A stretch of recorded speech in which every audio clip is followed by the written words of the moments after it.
Hey, Nick, you want to give us a test? Yes, can you hear me? Can you hear me?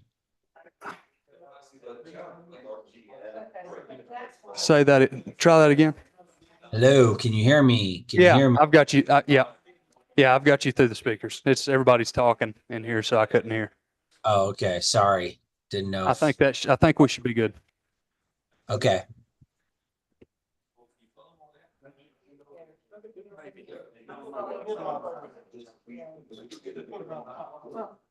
You gotta remember, I don't do anything. I really don't. Yeah, tried to get me to get the fix his iPad in the last meeting. I said, you know, about it. We had that little calculator, you had to buy the grocery store. Oh, yeah. How we doing? What's going on? It's on here. Yeah. I didn't warm up after John tonight, so. Did you get your slab board? Not yet. Too cold? Got the The wire in it? inspection and all. It's Oh. ready to go. It's just waiting for temperature. I was gonna say, Yeah, it's waiting for temperature. So maybe next week. hopefully. Won't be tomorrow. No, not at all. Of course, and it's probably not very big. No, I mean, it won't, yeah, I was gonna say, is it gonna even be a load? They're just No, gonna, he's- they're gonna dump it off when at the he's end? tying it in when he does. Yeah, I was gonna say, yeah. I figured. He works with me on that sort of stuff. And I'll work with him on that sort of stuff. So. I figured, Give and take. cause I was gonna say, cause I don't know that, I don't know where you get it from, Cashers, or you get it from, down in, Usually on top of them, because they got unruly and stuff. so. no, okay. I don't know, I'm just saying, I don't know that anybody come up here for that. Yeah, exactly. No, not that way. Yeah. So I'm like, Yeah. just when you got another pour, just Yeah. calculate my little yardage into that. and Yeah, yeah. bring the truck up. One little bit.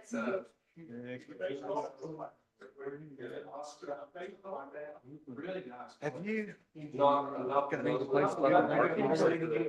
About the what?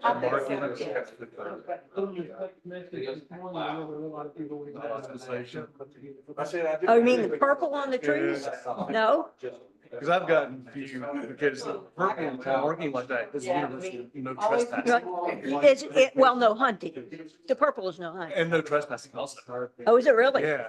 I've had people say, do they not want people walking on the trails around? Oh, I always thought it was just, I always thought it was just hunting. No, it's. The double purple was all, was told to me that it was. Yeah, I think it's, you need a purple boundary, the purple's both like no trespassing. Well, no I'm hunting. sure, Jason did it, you know, because of that bear kill out there at Mirror Lake or something. Oh, They didn't want them coming in there and killing the bear.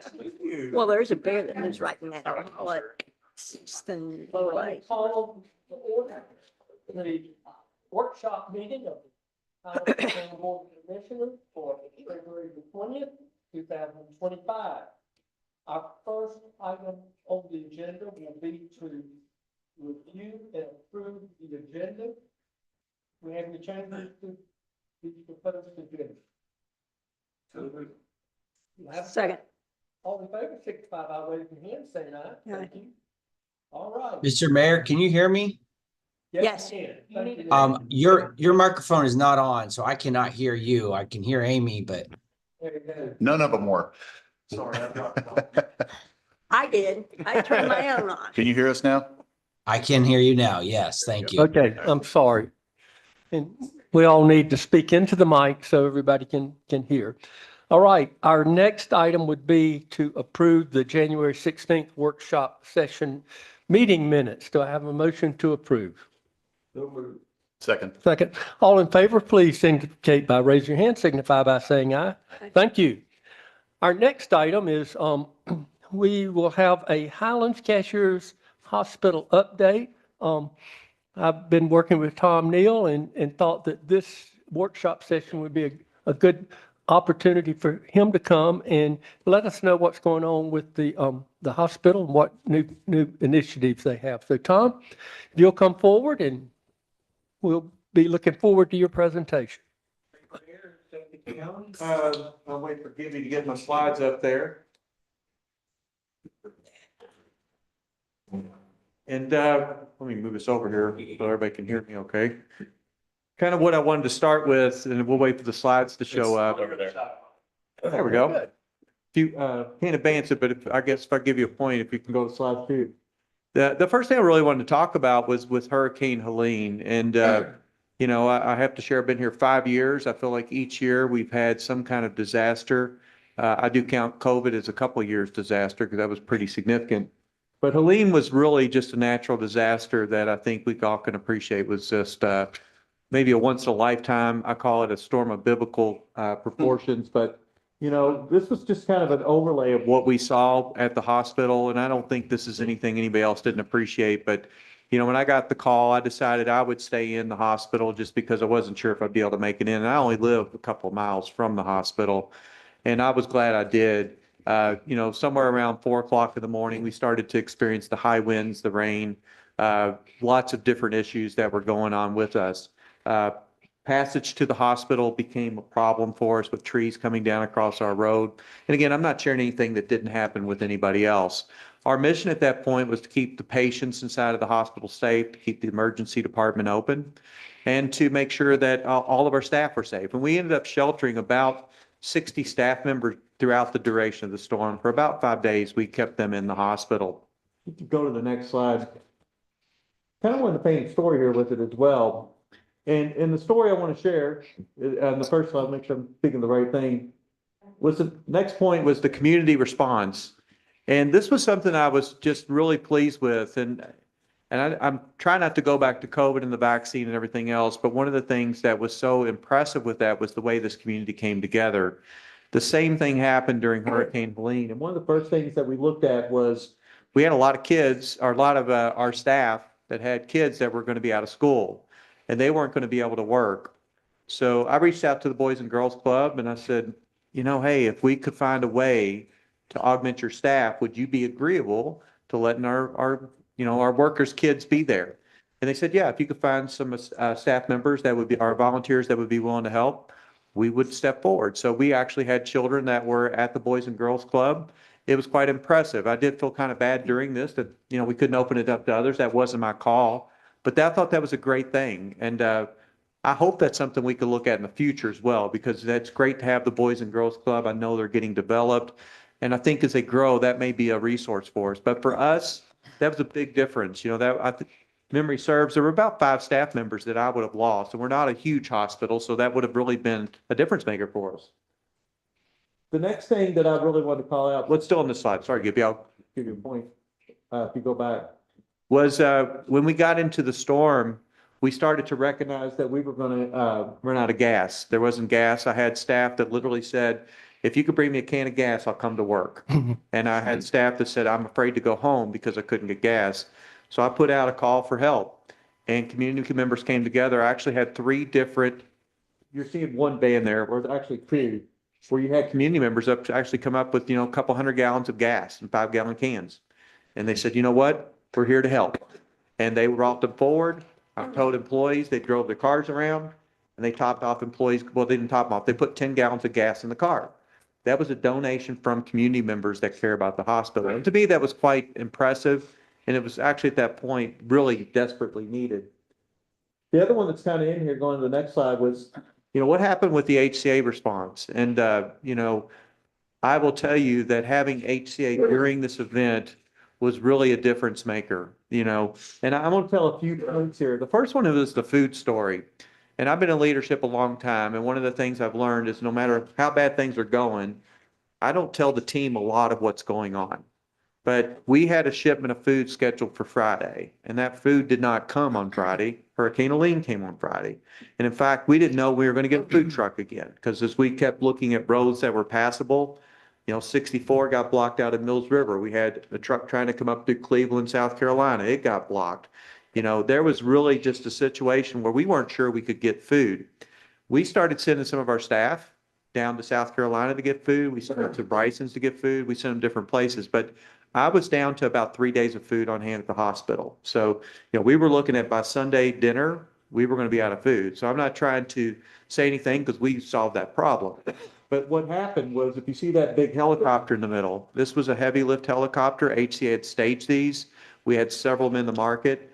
And what they were doing was they were making shipments of food because we could not get them to the different hospitals. They also brought other supplies. You know, there were linen supplies, cleaning supplies we needed, things like that. But that helicopter could actually take 12 litter patients. So just to give you an idea, if you think about an ambulance with one or two in the back, take that 6 times back. That's how big of a helicopter we're talking here.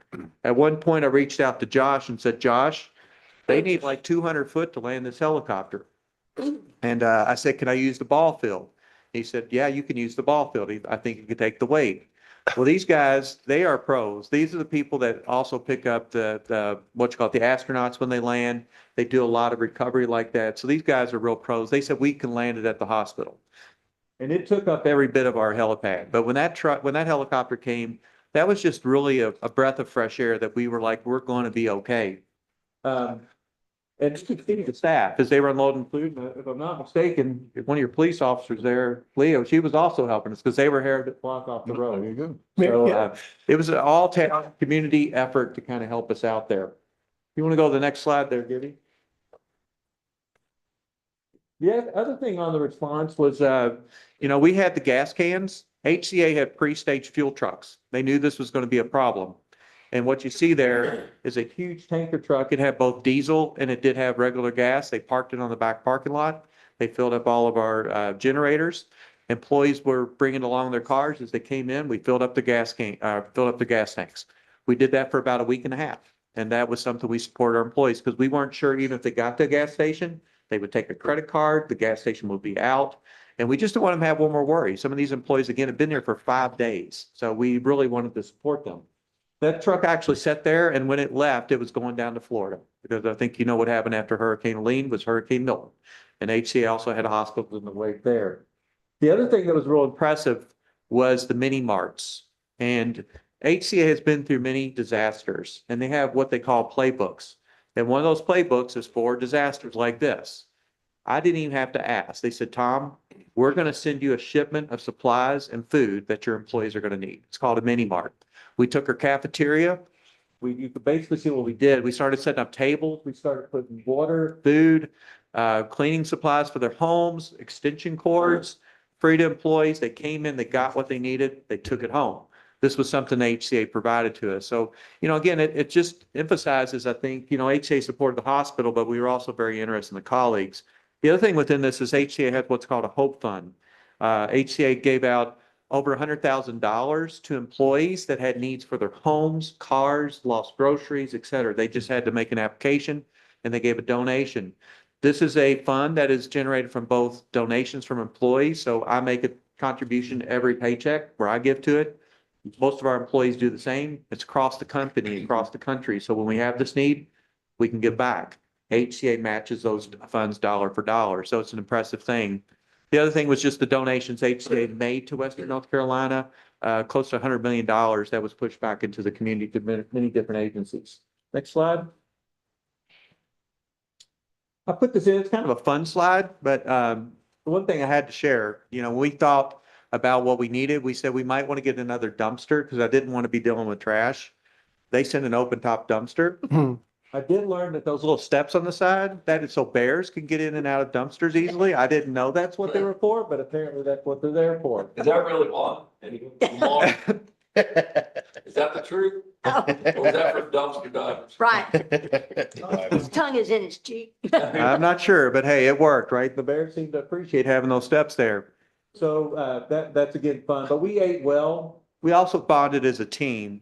And I think we're very strong, much stronger as an organization for the way we came together. And, you can just see some of the pictures there with the way we celebrated and everything. I will share the picture in the bottom left. That was us after, because what we've also found was when the bears went in there, they're not so good about getting rid of their trash. So the back of our hospital looked like a dumpster, or looked like a dump. So we said, let's put some jeans on, let's get out there. We cleaned up the trash. So we kind of came together as a team building. But again, we had fun during the event. I know that's kind of hard to appreciate in some ways, but we dealt with a lot, but we kept the mood light. We had laughs. We took care of each other. We took care of our patients. Next slide. This last one on lean, I only kept this here because, when this first came about, I really felt like we were in a bad situation. And in truth, we were, but we really rallied as a community. But if you look on here, and it may be hard to see, but if you look at Spruce Pine down there at the bottom, they had 24 inches of rain. If you look at us at Highlands, we had 15 inches of rain. Now, I personally think we have more than that, but I'm looking at my rain gauge in my front yard. The point is, they had it much worse. Now, during the storm, I think everybody knows, we did not have communication, and we had very limited communication. We had some Wi-Fi, and we were able to communicate through that. But we weren't really knowing what was going on in the rest of Western North Carolina. And only put that there to remind us that, this could come again, and it could be that it's just as bad or worse. So I really feel it's important that, as a hospital, we're focused on how we're better prepared next time. But I also think as a community, it's important for us to be prepared. I want to applaud the foundation, the local community agencies. They've rallied to help those communities. They're talking about what they can do. So I think it's just an important reminder. So go on to the next slide here, Judy. So when you look at the hospital, our number one priority really right now is how do we invest in our colleagues? We have a lot of growth strategies, and I'm excited about those. But every time we talk about adding a new service in the OR, growing our census in the hospital, what's going on in the emergency department, on and on, every one of those requires more people. You can't add services without adding people.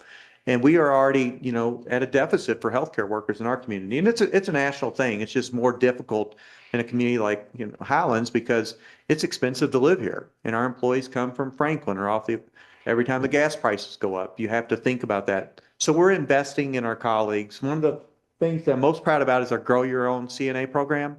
I know I've talked to you before about this, but we're getting ready to start our 9th class. We've had 80 graduates from this class that are certified nursing assistants. 11% of those have gone on to nursing school at this point, and roughly 80% of those are still employed at either our hospital or one of the other. Yeah, Brian. Is it true that if someone wants to be like an RN, for instance, they have to go through this CNA program first? They do have to be a CNA now, and our local nursing. And that's anywhere. That's like the state of North Carolina. Anywhere in North Carolina. I don't want to speak anywhere nationally, but yeah, North Carolina, you required a CNA. And many of the students do. They let us know that they're wanting to get into this program so they can go on to nursing And school. has that been competitive? I mean, is that locally, has that been competitive yet or still building up? As far as the CNA program? Yeah, I mean, we're able to fill it up. We will be at the high school this next Thursday trying to recruit another class into it. And why it's important is, to your point, Brian, you're being competitive, you're bringing people in. But if I have somebody that's from Highlands that gets into nursing or be a CNA, I don't have the housing challenge anymore. That is gone. We're investing in them. We're giving them a great career. And, it's a path. They may want to go on. Some have gone on to be physical therapists. Most of them go on to be registered nurses. So that is what, what the beauty of this program is. So we've done 8 classes, roughly 80 graduates. We're starting our 9th class this summer, and I'm very excited about it. So Tom, one other question about that. So if somebody is like, say they're enrolled, let's just say they're at Clemson or whatever, and they're in a nursing program, where would they get that education to become a CNA? Can they get that at the university or do they have to do that? I don't know about Clemson, but like Southwestern offers the CNA class, so they do offer it there. So there's different, I don't know about the other ones, like I don't know Clemson specifically, but Yeah. most of the schools, if they require it, they do offer it. But Clemson Western, they're offering BSN programs. Yeah, but, Clemson and BS. That'd be a Clemson different Western. track. It is, but they still require CNA. So, What is that besides Bachelor of Science in Nursing is what you're saying? Yes. yeah. What's the difference between that and RN? Well, the one is what you got as far as diploma, so what education you receive. So you can get typically it's associate degree in nursing, a bachelor's of science in nursing, or a master's of science in nursing. The RN is the licensure. So you're required to have that, and then you're required to take exams to get your nursing license. So the one's the license, the one is just the graduation requirement. Back in the day, they used to be diploma nursing, is what they call them. So they would just go spend 9 months a year in a class or in a hospital typically, and they would get it. That is not offered anymore. The other thing that's just kind of beating on that, it's a little further down, I believe, is what we're doing with their LPN program. So we've been partnering with the nursing schools. We have brought a lot of new nurses into our hospital. They do really well. It's a great way to recruit, honestly, in the interview, because you get a nursing student and they're working alongside you for, 6, 8 weeks. You can say, that's a good one, or that's one that maybe they can work somewhere else. I'm not trying to be ugly, but that is a great way to recruit. So we've been bringing a lot of students through our classes. We had also reached out to say we need LPNs, licensed practical nurses. That's a different type of licensure. Southwestern had closed their program down about 10 years ago. I haven't been here that long to know exactly. We said, how can we work with you? And they agreed that they wanted to do it. We partnered with them by doing what they called a clinical instructor partnership. So they said, we want to do it, but we don't have enough instructors. So our director of nursing for Eckerd Living Center, Emily Bowers, has agreed to that. Okay, I'll work with you. I'll be the instructor while the students are here.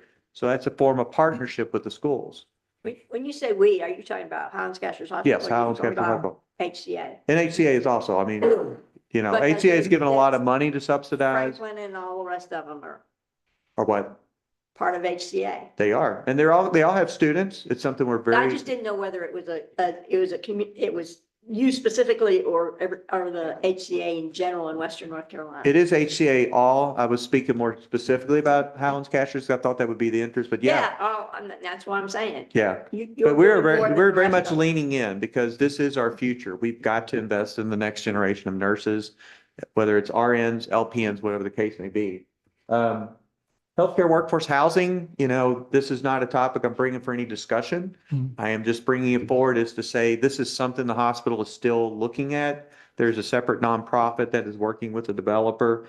They are working through the final stages of, attaining what it's going to cost. And, we were prepared before Helene, and Helene did a lot of, made changes in what it might cost to build compared to what it was pre-Helene. So that is something that we are still very interested in, and we'll likely be reaching out to community members in the spring to see if there might be some support they would want to give for that.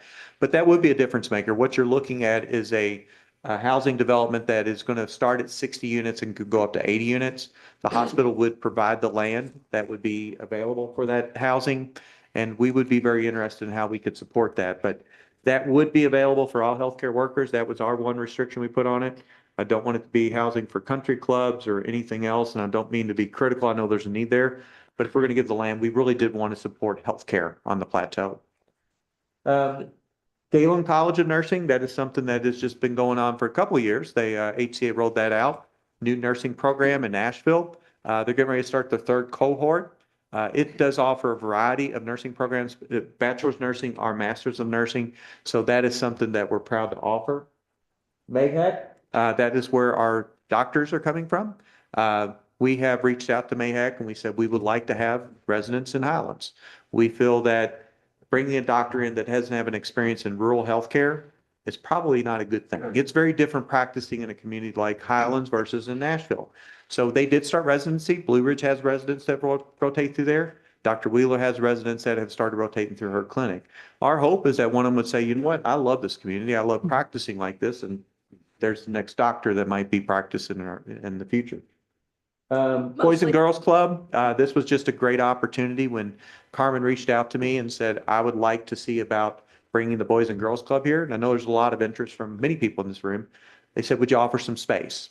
I said, absolutely. Now I will tell you, once I took that back to our risk management department and our legal department and started explaining about mixing a bunch of school age kids with our patients coming in for physical therapy and cardiac rehab, they weren't as excited, but we found a way to keep it safe. They have a separate entrance so that, they aren't walking down the same halls that the physical therapy patients are. On average, what kind of numbers are you think they're dealing with? In the Boys and Girls Club? Yeah. I don't want to speak for them. I know they're recruiting and I know they're not full. I want to say they had around 40 registered at the Well, time. that's pretty good. Yeah, but I know they're not full, but please ask Carmen What that do they have question. the room for there? I believe they have room to take up to 60 Yeah. students in that. It's a nice facility. Yeah. And it's not ideal, I'll be honest with you. They've done a great job making the space really suited, but it doesn't have a great outdoor play area. It's got a lot of things that's lacking and, but it was something that got them established. And I'm hopeful that, there will be a more permanent, Boys and Girls Club that we all benefit from. I will tell you, the staff loved it. It's one of these things, I wasn't sure it was going to happen. So as I'm bringing them through the areas, I'm trying to be real secretive because once you say, hey, we're talking about doing this, people here, you're bringing it. At one point, it was getting pretty serious. So I had some staff there and I said, I guess I ought to tell you what's going on. And he said, oh, we know what's going on. We know who these people are. We know all this stuff. We just think it's great. So, Mhm. they really love this, and I think it's really been helpful for this community. Next slide, Gibby. Quality and service. So this is one of the areas I'm most proud of our hospital. There's a lot of things to talk about here. I think I've talked about a few. The first one is about infections. I have talked many times about, I'm a nurse. When I went into nursing, I learned a few things. And I remember somebody told me, Tom, being a nurse is easy. You just got to remember, treat everybody like it's your mom or dad. And don't give the patient something they didn't come in the hospital with. So one of those things is infections, right? If you come in the hospital, and you don't have an infection, you shouldn't have one when you leave the hospital, right? That's kind of common sense. We've celebrated 10 years this last March, being free of hospital-acquired infections for what's Foley catheters, which is a type of catheter, and central lines, which is a type of IV.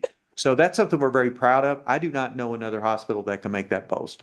I will tell you that. We did a celebration, and you can see the picture in the top middle there. And the girl standing to the right of me in the picture anyway, if you're looking at it, that's Jordan. Now, Jordan is a young girl, young lady, I should say. She has a chronic disease that requires frequent infusions. She comes into her outpatient infusion area, and she has a central line, what they call a port. And when I heard about this, I reached out to Jordan. I said, I would love for you to come and just tell the team why you come to Highlands Cashers Hospital and why you trust us. And she said, at time, I would love to. And she shared with me, she says, I've had a central line bloodstream infection. I know what that means, and I know what to look for. And your staff always follow the procedures. They're always very compliant with what they should do. And I feel very safe here. So it was a very meaningful celebration. By the way, that's her dog in the front. That's Dovey. You can't touch him. He's a service dog, but extremely cute. The other thing I want to brag on is our stroke accreditation. We were pursuing stroke accreditation for the last 2 years. So as an emergency department, there are best practices that you should follow when somebody comes into the hospital having a stroke. And typically what you're looking at is you want to get somebody evaluated very quickly, seen by a neurologist, get a CAT scan, so that if they're eligible, they'll get medication that will stop the stroke, what we call clot busters. And we have done very well with this. In the picture in the bottom middle there, this is Rosa. We did a Veterans Day luncheon, and we've been doing that every year for the last 3 years. And Rosa, she came up with her husband, Tom, and she said, Tom, I want to tell you something. She goes, I was in your hospital not too long ago, and I was having a stroke, and your team took care of me. Now, the important thing about this was our goal nationally is to do it in less than 60 minutes. Rosa got her thrombolytics in 28 minutes. The more important thing is Rosa has no symptoms today. She came in with speech, loss of speech, weakness. She got the medication very quickly, totally reversed her symptoms. She has no symptoms. She's living a normal life. So my message to the community is if you're having symptoms of a stroke, and we talk about be fast, I won't go over those here today.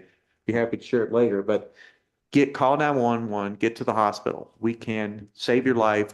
We could save you from permanent disability. So that's something we're very proud of. The other thing I want to just brag on is our ER. We recently were recognized by Press Ganey. It's a national survey company that surveys hospitals as being one of the top hospitals in the United States. Now, they recognize it for being in the top 5%. I will tell you, we are in the top 1%. So where that ranks us at, I really don't know, but there are 5,000 hospitals in the United States, so somewhere in the top 50 would be my estimation. So something I'm very proud of, and I think as I've talked to many people in the community, they always share about the positive experiences in the emergency department. They're seen quickly, they're communicated with well, and I think everybody would agree that's just an outstanding service we offer. Want to go to the next slide? Investment in providers. It's one of the things I heard early on here is we need more services. And we've been very interested in how do we bring those back. And I've just highlighted a few there. Primary care is obviously one of the core services we look at. And I know I'm talking to Highlands, but when I arrived here, there were no doctors and cashiers. So I've heard that quite vividly, quite dramatically from the cashiers community. Proud to be offering a third provider in the cashiers community that'll be starting in the spring. And we're looking at potentially offering another one. We're also looking at bringing another provider into the Highlands Clinic. This summer, we've already identified a candidate to continue to grow that. Surgical services was something we started up a few years ago. We initially started up with just endoscopy and general surgery and orthopedic surgery. We did our first hip, knee, and shoulder replacement last year. We had a pause because Dr. Moriarty decided he wanted to pursue another location, but we do now have Dr. Jared. He's in the bottom center. that gentleman there with the orange tie, Dr. David Jarrett, he has been in the Asheville community for a long time. He has a home in Cullowhee and he felt that this was maybe a great location for him to be. So we're sharing him with Angel Medical Center, but he is starting to see patients in our clinic already. He has cases scheduled in the hospital. So he'll be doing total joints and other orthopedic procedures. Other procedures we're offering, we did have Chris Wenzel. He had started up plastic surgery. Bob Buchanan retired a couple years ago. I think most people know that. Dr. Wenzel is offering that service again. Pain management, we were offering comprehensive pain clinics is starting up their clinic here. It's quite a need. I hear this quite a bit from community members that, have a chronic pain condition. And this doesn't always mean drugs, just to point this out. There's lots of things that they can do to manage that, to include injections to manage the pain, different things they can do to treat the pain. But they will be starting in the Jane Woodruff Clinic this spring. And then the last one at the bottom, which kind of cut off right now, is for a surgical PA, Robert Mirth. And one of the challenges we had was a lot of people wanted to see a surgeon, but really a surgeon should be in the operating room. So the question was, how do we have more accessibility? So we are bringing in a surgical PA that would be available to support our surgeons. So if you wanted to see a doc, say, hey, I need a colonoscopy, or hey, I need to see you about, I got some orthopedic conditions, they'd be there 5 days a week, all year round, so that we would always have access to the community if they needed that kind of specialty coverage. Next slide. Investment in the community. This is one of the things I love about Highlands. This is just such a tight-knit community. I love getting out in the community, but just want to share some of the things that we're doing. That's a calendar of events you're seeing from last year where we were. You're seeing some pictures of it. The Healthy Food for Healthy Tomorrow, that's a food drive we offer every year. I will share we did not win the food drive this year, but we did get two tons of food back to the local food banks. I will tell you, Mission Hospital won. I did feel there was a little sympathy factor with everything going on there, but they did have a really nice sculpture. It was a water tanker truck that would symbolize what they went through with Hurricane Helene. But again, this is something we continue to do, looking for ways to give back. The bottom middle is something that I'm particularly fond of. Our team goes out to the Literacy and Learning Center once a month to talk to the young kids about, hey, what are different things in healthcare? Get them some interest maybe in being a nurse or being a pharmacist or working in the laboratory. So that's a lot of fun. We're participating in that, partnering with the Boys and Girls Club. So this is just some ideas of some of the things we're doing in the community. Next slide. So investments in the community. So there's a couple of things here. I put it on one slide. The first thing is capital investments. $16 million in total capital has been invested in Highlands Cashers Hospital since I arrived. Some of it's not so fun, like replacing boilers and things like that, air conditioning systems. Some of it's pretty exciting. Right now at our hospital, if you walk in the main entrance, you will see that the waiting room is kind of partitioned off. We're in the process of moving our MRI, bringing a brand new one, putting it in the hospital, and replacing our CAT scanner and putting a new therapy gym in the hospital. So that is a $5 million project. It's really exciting to see that happening. It will be going on through September, so it's quite a big project. But that is probably one of the biggest investments I've seen to this point. But a lot of the things I've been talking about already, they require significant capital investments. Anytime you bring in a new surgeon, they come in with a wish list of different things they need. Orthopedics is an example. They need drills and saws. And I won't get into what they use with those drills and saws. You can use your imagination. But if you go to the hardware store and you buy a drill or saw, if you buy a really good one, maybe you're spending $400 or $500. A drill and saw for an orthopedic surgeon cost about $60,000. So they are quite expensive. They are very precise, as you might expect. So they all come in with capital needs, and HCA has been very supportive of bringing that in. The other point on the right is just a point I like to make. I've worked in nonprofit hospitals, for-profit hospitals. There's really one difference, and to be candid, it is we pay taxes, they don't. And that is the honest truth. We are responsible to be giving back a portion of what we make in profits, paying sales tax, et cetera. So last year we paid $1.9 million in sales tax to Macon County. So that is something that I like to remind community members of, and also to remind them if we weren't paying it, that's $1.9 million. So that would mean less service or more taxes. It's just the way it works. And then also charity care, $20 million in charity care. And that's across all of Western North Carolina, just so folks are aware. But, significant investment in charity care. When they did the assessment, when they looked at how we complied with our asset purchase agreement, this was one of the areas they looked at and they said, actually that the HCA charity policy is actually more generous than it was with Mission Health. We do not put people in collections. We are very, we try to collect. I don't say that we won't try to collect, but the point is we will not put people in collections. We will look for ways to try to help people. But that is something that we're proud of as well. Nothing. Future. So what are we doing? Where are we going? So growth, that is a theme I want to impress upon you all as well as the town. We are looking for how we can grow. Now, we are a small community, 6 months out of the year with just a little bit bigger community, another 6 months out of the year. If we had that same community that was in the summer all year, have a lot different conversations. But where we have the room to grow right now is in primary care, number one, continuing to build up a strong primary care base with our doctors like Dr. Wheeler. Number two, looking at swing bed program. Now, you may not have ever heard this term, but I will tell you what a swing bed program is. It is essentially where we could take a bed for normal hospital stay and we could turn it into a bed that would allow people to come here for rehabilitation services. So a lot of our community, they will go to Mission Hospital or somewhere else. Some will go to other hospitals. They've had a big surgery, maybe a long-term medical condition, and they're not ready to go home. We bring them back here where they're under the care of doctors and nurses and therapists, and they'll stay for typically about 2 weeks where they can get stronger, get in better shape, and get ready to go home. So that's a great service because when you're in the hospital that long, that means that you're away from family, and it's typically, a bigger hospital. It's not as friendly as our hospital is. So we've grown that significantly over the last 5 years. Last year, we had an average of 12 patients per day in our swing bed program that were here for rehabilitation services. Emergency department, we do continue to see our ER growing. I talk a lot about, the service. We do see a lot more people choosing that. We're seeing a growth of about 5 to 10% each year with what's going on with our emergency department. So we continue to look at how we can expand those services. But right now it runs really well. And, the main thing we look at is during the summer when everybody else is here, we bring in additional nurses, et cetera, so that we can continue to provide that same level of service. Growing surgery, I think I missed that one. I think I covered that already, but that is obviously a focus area. We're looking at how we continue to grow. When I first started up surgery a few years ago, we were offering surgery 2 days a month. We are now offering surgery 4 days a month or 4 weeks of the month, so 1 day every week. So every day or every week, we are offering surgery in our hospital. Now it's 1 day to day. I look forward to growing that. So in the future, I can tell you, hey, we're offering it 2 days a week. But that's how you grow, and that's what we're doing.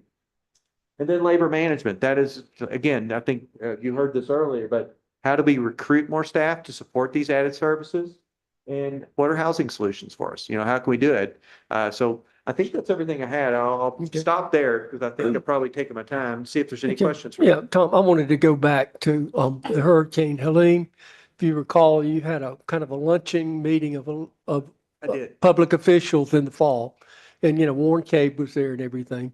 And one of the things post Helene, we can all learn from what happened, which was a very unique event. But I remember we were talking about, we almost lost 911 in that situation. Warren and other people did some routing and everything, but that's something that was so critical to your emergency room that I know that people are now, officials are looking, how do we make sure we don't get that in that situation if we have a major disaster again? Yeah, I think I agree, Mayor, that, when you look at the event, and I talked about the food, but probably the single most critical thing was the communication failures. Because there were lots of people wanting to help, but how did you put that distress call out? And you could maybe we could make the call, but that doesn't mean somebody could hear it. We did invest a lot, in the Starlink at some of our hospitals. We were actually fortunate. Some of our hospitals had no internet. Yeah. I was talking to one of our doctors who shared at one of the hospitals at McDowell, actually. He said there was one corner of the parking lot where the cell phone worked. So they put like a little cover out there and they put a chair and they had one staff out there with the cell phone. That's how they were communicating. Yeah. And that was the same thing with the 911. It did work, just I want to make sure the community knows that. Sure. Macon County, as well as the other agencies, had redundancy built in. So when that failed, it rolled over to somewhere on the coast, if I'm not Some mistaken. county I hadn't heard. But it was of. still difficult for them to communicate back and say, send an ambulance to wherever. Yeah. And I want to say, I remember that first day, during the storm or everything. I know Commissioner Pearson was out there with the chainsaw trying to cut the road open to make sure we could get ambulances to the hospital, only to have trees fall behind after we thought we had it cleared. So a Yeah. lot of people did a lot of extraordinary work in addressing. They that did. And I do disaster. want to share too that HCA had dispatched road crews. That's right. And we did share one with the town that I was there to help. So that was something else where HCA did help with that. Their priority was to get our campus back up. You know, once we had that done, they were here. I remember, I think I called you, Josh, and said, hey, could you use them? And they came on over and I think they spent a couple of days. But, you know, again, the town did a great job, you know. Okay. And Eric, I didn't know you were out there, but I'll call you next time. Okay. One thing I do want to say, Tom, and as from a transparency standpoint, I'm now on the board of trustees of the hospital and I'm proud to be associated with them and the towns. And, just in the growing learning experiences of what the hospital does, is I'm proud of everything y'all do. Thank you, Brian. Let me be part of it. Well, I appreciate it. And I Okay. appreciate the support. This community is tremendously supportive and I really appreciate it. Mhm. Well, thank you for coming and filling us in and updating us. Thanks, Tom. Tom. Mhm. Okay, our next item would be the electrical grid upgrade update. It's kind of related to some of the experiences that we've had with bad weather in recent months, including Helene. So Lamar, would you give us a briefing? If you'll remember back last March at the retreat, Bob Thomas from Progressive Engineering came and gave a presentation of all of the findings we had at the time, looking back at some of the issues we'd had in the past.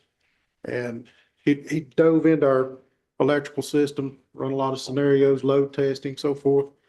And currently, as we sit today, if you'll remember, we have the town basically split in half. We have a 1 metering point, say for the north side, and another metering point, say for the south side. And after doing all of the analysis that he needed to do, the correct answer to get us up to speed, we needed to break it into fourths. We need 4 meter points. And that was discussed at the retreat in detail. The I board, thought it was gonna be 5. 5 is the future. 5's the future, okay. 4 is the here and now. Let's accomplish that first. And then look We'll on to go- the 5th one Yeah. at that point. So having said all that, the board agreed during the retreat to move forward as an aggressive pace as possible to make this happen. There were many meetings with Duke Power and town staff and with Progressive Engineering. Throughout that process, we were fortunate with the staffing that Duke gave us to get very, very positive results. They saw the need, we gave them our information, said, here's where we need to go. And they've been more than helpful to help us get down that path. The substation that is currently sitting at 64 Mirror Lake Road has the capacity to make this happen. That was the first hurdle. The second hurdle is, well, how can we divide this, so forth, so on. During many of these discussions, the town electric department and Duke staff, we went to different areas. The idea was floated of putting a metering point at the north end of town. And that would be one of the fastest ways of getting another circuit into town. And it would be metered near the Sherwood Forest area out here on 64. Minimal construction on Duke's side, actually minimal on our side relative to some of the other issues that we could have. So we went down that path. That line has been designed. It's actually in the agenda packet later on in the meeting. It's been designed, it's been put out to bid, we've received bids. Tentatively, if approved tonight, that project will start probably within a month. We have the materials stored on hand to make that happen. So basically, you're looking at a labor and equipment type job because the materials are here. It's ready to go. And that's in So that bid was just labor and equipment. labor and equipment. We already had the materials. It's on hand. And it could start as soon as, the board first has to approve the project. And then you move forward with the bonds and so forth and actually getting the physical work started. That gets us split 3 ways. Once we seen that this was accomplishable, Duke is doing their part almost the same time we are. And if that's approved, theoretically, end of May, June sometime, that will probably be finished. We'll be in 3 parts. So once we've seen that that was possible, let's start looking deeper into the subject, see how we can divide some of the rest of it. It was determined that we could split the south, I mean, that's the extreme north end of town. We determined that with minimal construction, we could divide the circuit on Arnold Road into the area that Mr. Thomas actually defined as Arnold Road, 106 area, lower 28 area. We can accomplish that one very easy. We were gifted an easement about, what, 3 weeks ago, Josh? Just recently. We were gifted an easement to make that very possible. So once this contract's approved, once we have a contractor, well, really, there's no negotiating. We'll amend the quantities in the existing contract. And we will actually have that circuit on Arnold Road as a finished product, all at the same time. That's where we're at. What does that leave moving forward? Because we're halfway there dividing this thing at that point. And that leaves the corridor coming up the Franklin Road, the center of town. Once we get this project moving, then we'll focus on how to break that down, basically splitting it. And once we determine how we can do that, we'll move forward with that and bring that back to you as well. So that's sort of an update on where we're at, where we're going. So far, it's been very positive. Okay. And Lamar, I know that I've gotten feedback from some of our customers on the south end that you're just talking about. Sometimes they get some blinking on their lights. It's low. And it's low, and this effort that we're doing will help alleviate that. It will remove quite a bit of the load off of that portion. Okay. So it's still gonna be the one coming in source on Hicks Road, is that right? Everything will come out of the existing substation at Mirror Lake Road and 64. Right. It will, you're talking about the proposed metering point out here at Sherwood? Well, I'm just trying to figure out, I mean, we're shutting down the entire town, okay, because we gotta do that out on Okay. Hicks Road. You got 2 things going on there. You have distribution, which serves the town and Duke's customers. Then you have transmission, which comes from power supplies like Thorpe or wherever. So this is, And that's this is a transmission related incident that's happening next week. right. So they have to shut So that this is transmission down. distribution, transmission, difference between those 2 things. That's correct. Okay, distribution is splitting us into the 4 grids. That's correct. And you'll, because we talked about being able to, if one grid goes down, to being able to swing it up from other grid. There's back and forth between the grids, right? It gets a little bit complicated about that. You have to come out. Maybe you it's have to too come. complicated for me then. No, not really. It gets down to substation capacities. The one inside the city limits has the capacity to operate the town of Highlands with everything we've proposed. We don't know how much beyond that. Duke cannot give us that kind of information, but it also serves their customers and their distribution system coming from that as well. And after they've done some analysis, they're not concerned. They have the capacity. When you look at alternatives, and that's what they had to look at. You have another substation out on 64 short off. It does not have the capacity to do that. It's much smaller. And those substations are Duke substations. That's is that correct. And the one that's in town, Is a Duke substation as well. it is as well. So we got a right of way or a easement or whatever for this new one, but that for the new grid, but that's ours or it's still theirs? It will be their power Distribution lines, system. distribution system, bringing it into a new metering point. It's still at distribution voltage, but the metering point will be near Sherwood Forest. Okay. Okay. Still the same substation. At the same time, Duke also looked at some of their stuff. They're looking at the very near future of upgrading some of their stuff outside the city limits. I don't know the details of exactly what you're talking about, but the theory is it's going to help us in the long run. I'm not sure that that's distribution. It's probably distribution, but you know, I'm sure it's not transmission change. Yeah. Okay. Any other questions of Lamar? Okay, thank you, Lamar. Thank you. Our next item, subdivision on-site septic requirement update. Let me just give some background. This, really was triggered by a subdivision proposal where we were talking about repair areas and so forth and what were the requirements. Tonight, we're not talking about that particular subdivision because those folks will be coming back and making a presentation and a request. But in general, that was a discussion that we've been having. And at the last meeting, we asked Josh to get some feedback from the state, what their opinions was. So if everybody's in agreement, I'll let Josh kind of go over what he did, and then we'll have a discussion about where we are on this issue. Well, I reached out to the Division of Public Health, Environmental Health Section with the state, to ask about the repair areas on new lots.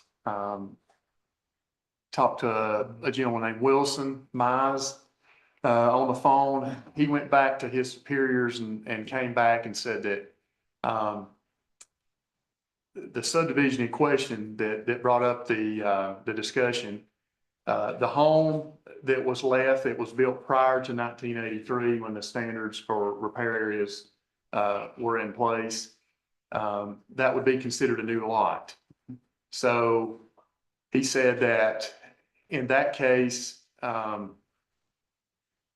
he said the lot would essentially require a repair area, but he said not. It was kind of. You see the email. He said, while not required, strongly recommended that the county or soil scientist comes out to look and ensure that there was sufficient space for suitable soils for potential repair to the system. And so I clarified, asking for clarification, and said, so the new lot created with the house on it, the existing house on it, would be required a repair area or determination that there is sufficient space and suitable soil for a repair area. And he said that your summary below is correct. So with that being said, that made me think that the new lot that was created, which has the existing house on it. So instead of 5 acres, it's 1.5 acres, roughly, whatever it was, with the house on it, would require a repair area, or at least require a soil scientist or the county to come out to say you have suitable soil for repair. So that's where I saw this email chain go, which would answer the question that Amy brought up with whether or not this required a repair area.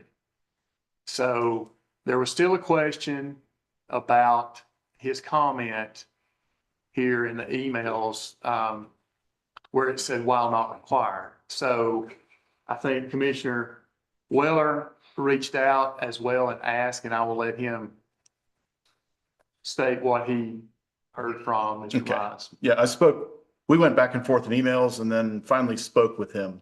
And this is what Mr. Wilson Mize said. So there were no rules for environmental health in the state of North Carolina until July 1st of 1977. So let's just use that date to start with. Anything prior to that, there's no record, there's no requirement, et cetera. He said that's not even a subject. He said you probably won't have many cases like that because, he said you'll have septic systems prior to that point, but none of them would have been governed by anything. Then the date is January 1st of 1983. Anything prior to that was exempt from a repair area up to that point, any deed. And this is what and then the question came up, okay, now you split the lots, you have an existing house, existing septic system. So this is, and I talked to him and he said, that's a really good question. He said, I have to admit, at the state level, that's an extremely gray area.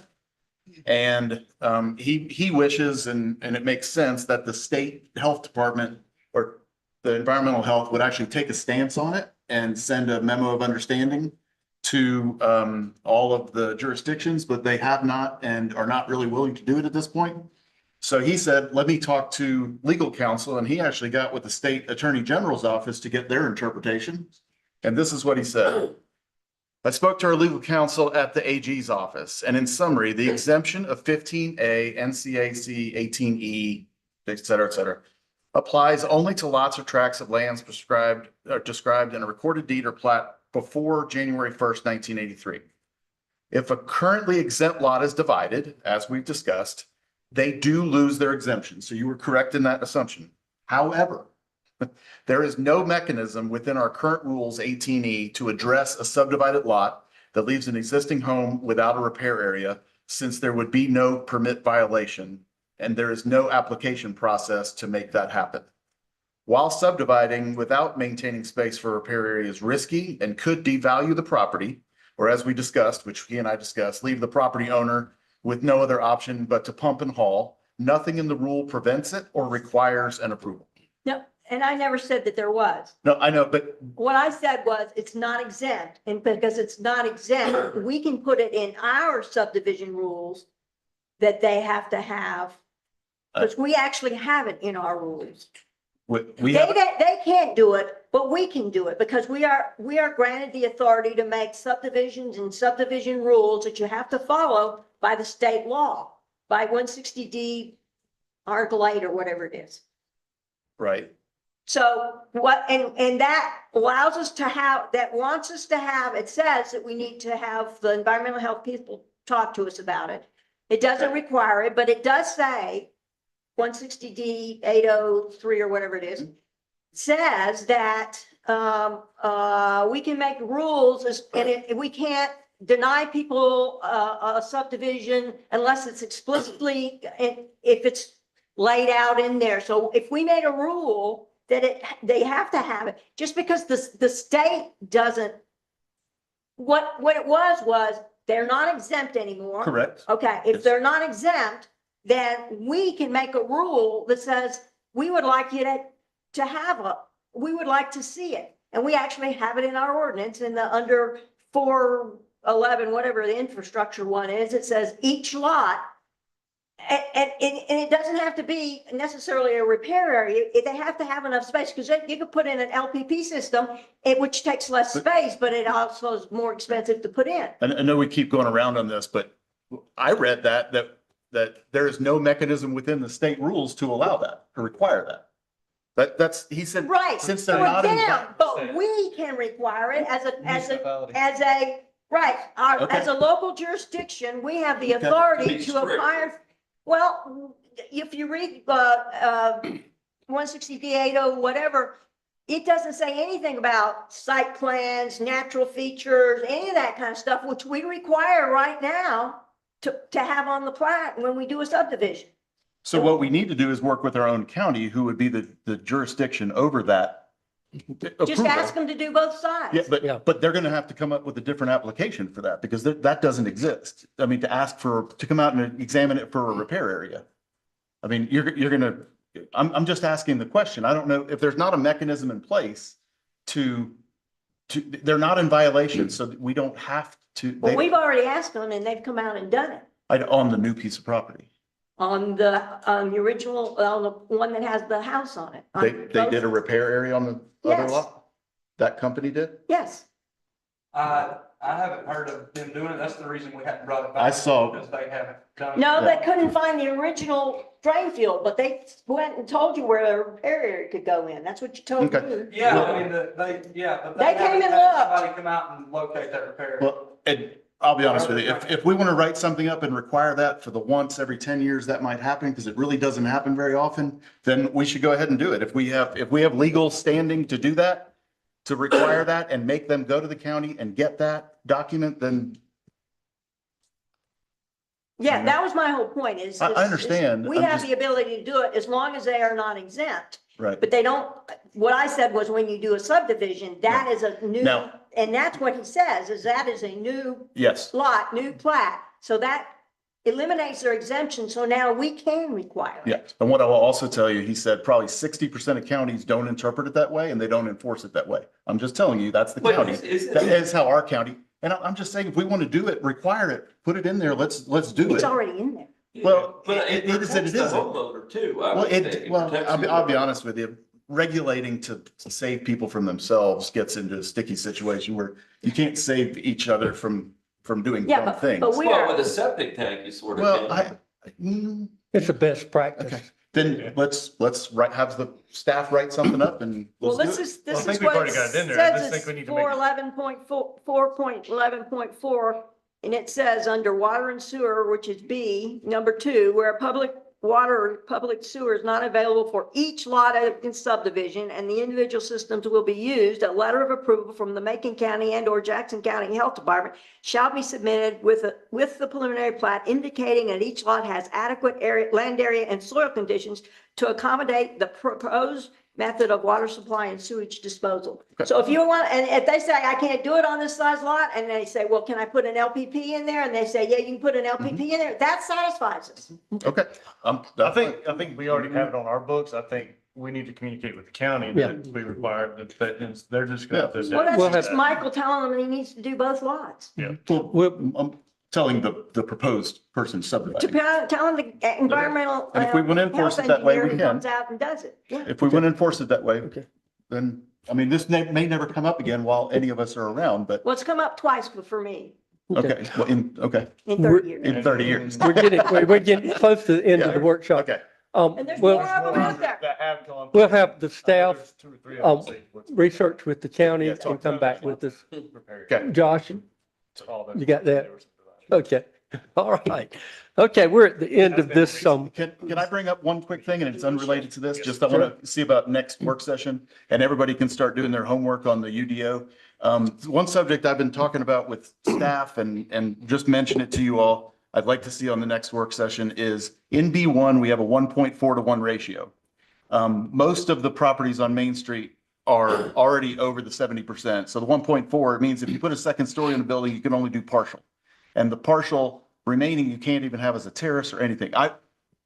Considering the fact that we have building height restrictions, number of floors, uses, design guidelines, et cetera, I think the 1.4 is a completely irrelevant item. They can't be taller. It makes for terrible buildings. I'm just telling you. So I'd like to revisit that. okay. Oh, we'll put that down.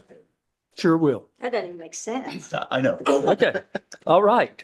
We're at the end of the session. Do I have a motion that we adjourn? So moved. All in favor? We're adjourned and we'll reconvene in just a minute after a bathroom break for the business meeting. Thank you.